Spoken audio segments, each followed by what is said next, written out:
c'est toujours un peu compliqué pour un artiste, surtout comme moi qui vis dans la solitude la plus complète et qui brusquement, en plus d'une année, s'est retrouvé monté près des étoiles et même sous les sunlights. C'est une chose curieuse et étonnante. Il y a même du jus d'orange maintenant près de moi. Et simplement, je voudrais vous dire que c'est très touchant de voir tellement de personnes qui se sont déplacées pour parler de l'art. Nous vivons une période d'une grande cruauté avec des horreurs que l'on n'aurait pas imaginé voir revenir. Et contrairement à ce que l'on pense, parce que quand on est dans notre milieu, on voit des articles, il y a des gens à la mode, il y a de l'argent qui est dépensé, mais le monde de l'art et de la culture est extrêmement petit par rapport aux forces et aux violences de l'argent et de la haine. Alors, je voulais simplement vous dire, ayons du courage, continuez de l'avant, tâchons de faire de plus en plus faire connaître l'art. Et je vous remercie d'être tous là. Et j'espère que nous allons passer un très bon après-midi, parce qu'il faut toujours vivre dans le temps présent.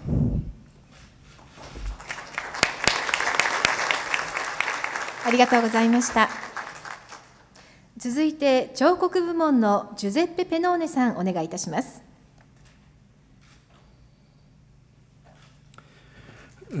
J'aimerais remercier le prince Itachi, le Japan Art Association et les conseillers internationaux qui m'ont confié ce prix. Et c'est un grand honneur, je suis très touché et honoré de ces grandes distinctions. Mais je veux aussi remercier le Japon. Le Japon comme pays qui a développé une culture qui a eu une très grande influence dans l'art depuis le 19e siècle et qui a encore une influence aujourd'hui. C'est un pays qui, ça suffit de rappeler Matisse, Van Gogh, Brancusi, Fontana, tous des artistes qui ont été influencés par la pensée japonaise. Moi, la première fois que j'étais au Japon, c'était dans les 70. Et j'étais invité à une exposition qui s'appelait, c'était une biennale de Tokyo, qui s'est déroulée dans le bâtiment du musée d'art contemporain de Tokyo, qui à l'époque était à Ueno. Et j'ai vécu une dizaine de jours à Tokyo et j'ai vu toutes les cérémonies, les temples qui étaient à Tokyo, qui étaient à Ueno surtout. Et ça m'a touché et je crois que ça a beaucoup marqué mon travail. C'est un travail qui est en lien avec la matière. Et j'essaie de rendre visible la forme qui est à l'intérieur de la matière. Et c'est comme essayer de révéler la spiritualité qu'il y a dans la matière même. C'est ça, quand j'arrive à faire ça, j'espère que ça aide les gens à voir la beauté et la spiritualité qu'il y a dans les choses qui nous entourent. Et les préserver la nature. Parce que l'art n'est pas seulement une valeur esthétique, mais c'est une valeur qui a une fonction éthique. Et c'est ça qu'il faut poursuivre et qu'il faut reconnaître à l'art.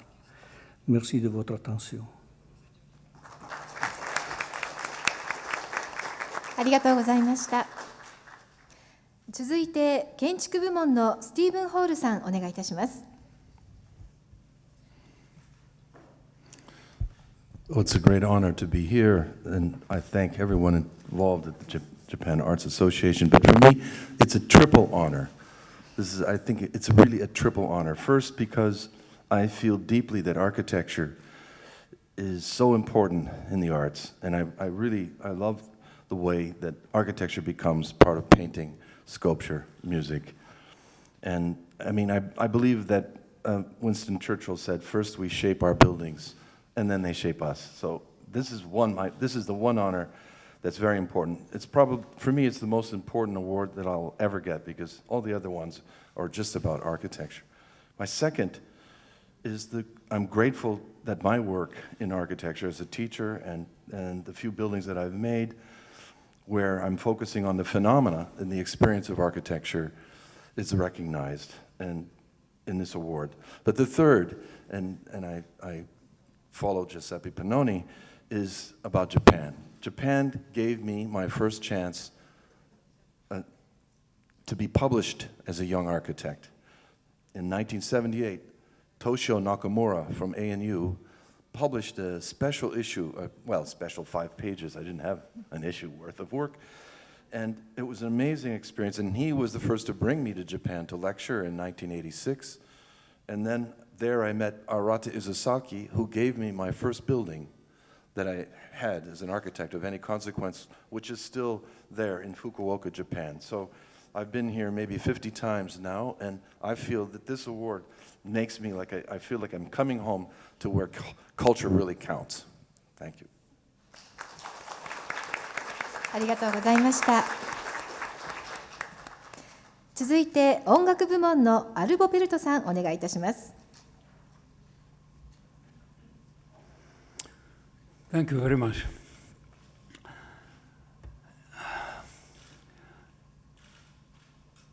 Isn't it a miracle that we here in Tokyo, all 5 in a row, are allowed to sit at the table to express our gratitude for this honor. But what is honor? It should be something really great, deep, and serious.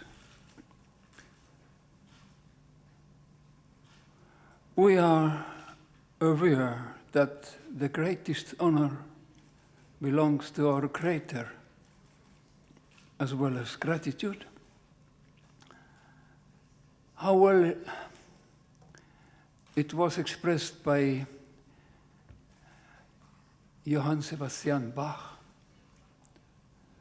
that all his works were created to the honor of God. Who of us could and would be able to say so? But if a man is to be honored, it is not an easy task. First, the honor requires sobriety. Indeed, our head must not spin. The one being honored will be forever responsible for this gift. It can be said that this will be a challenge for the rest of his or her life, like a call to order. Honor also means gratitude, mutual gratitude. Being here thankful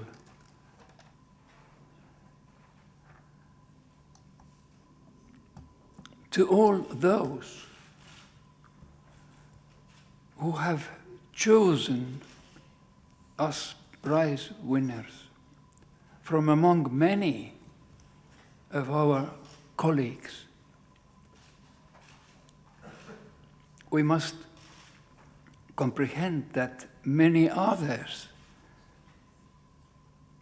could have been chosen in our stead. The world is rich in talent. Even in war, it happens that if a soldier in the first row should fall, two new men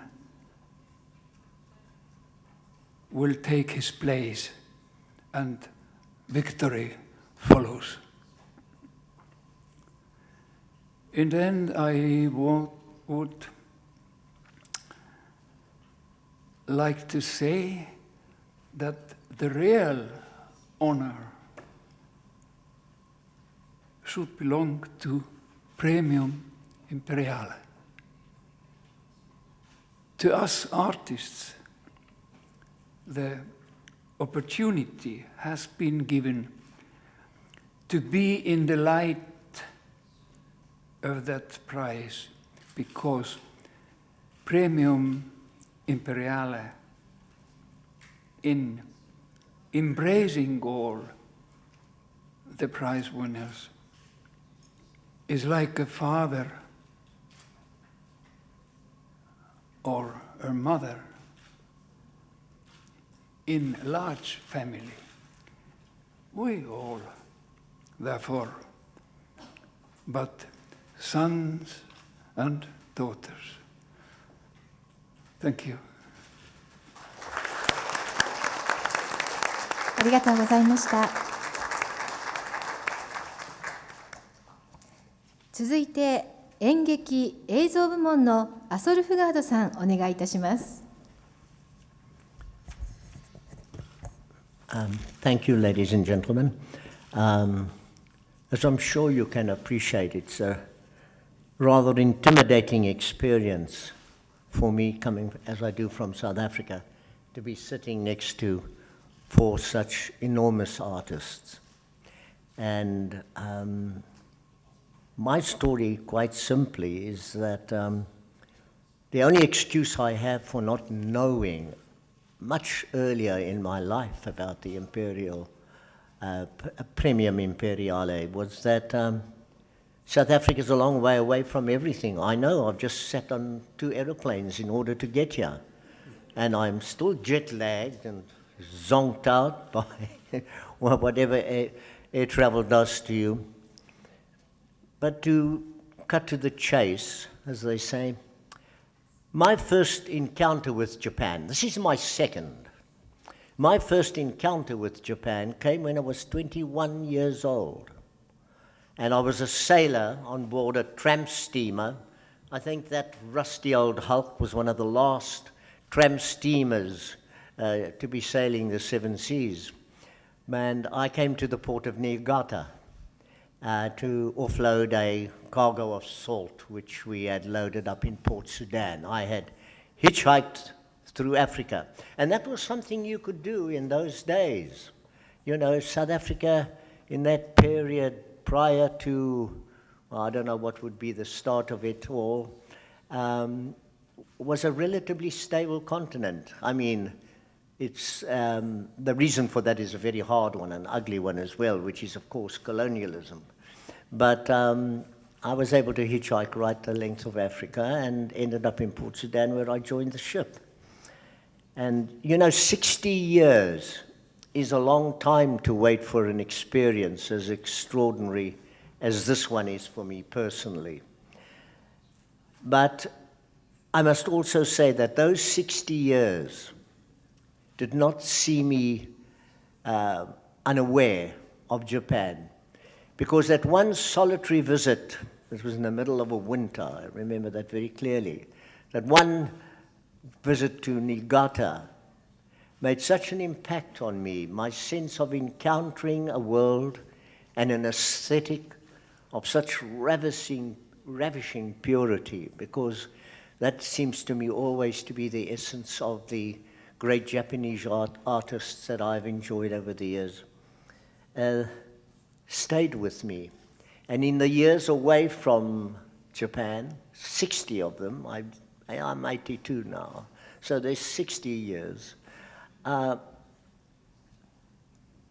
lived with Japan very, very much part of, Japan became very much part of my life. I will elaborate on this later. I just want to say to the people of Premium Imperial, that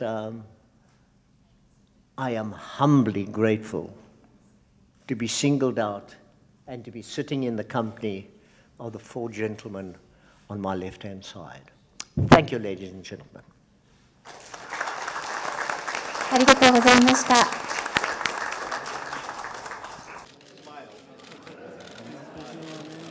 Smile.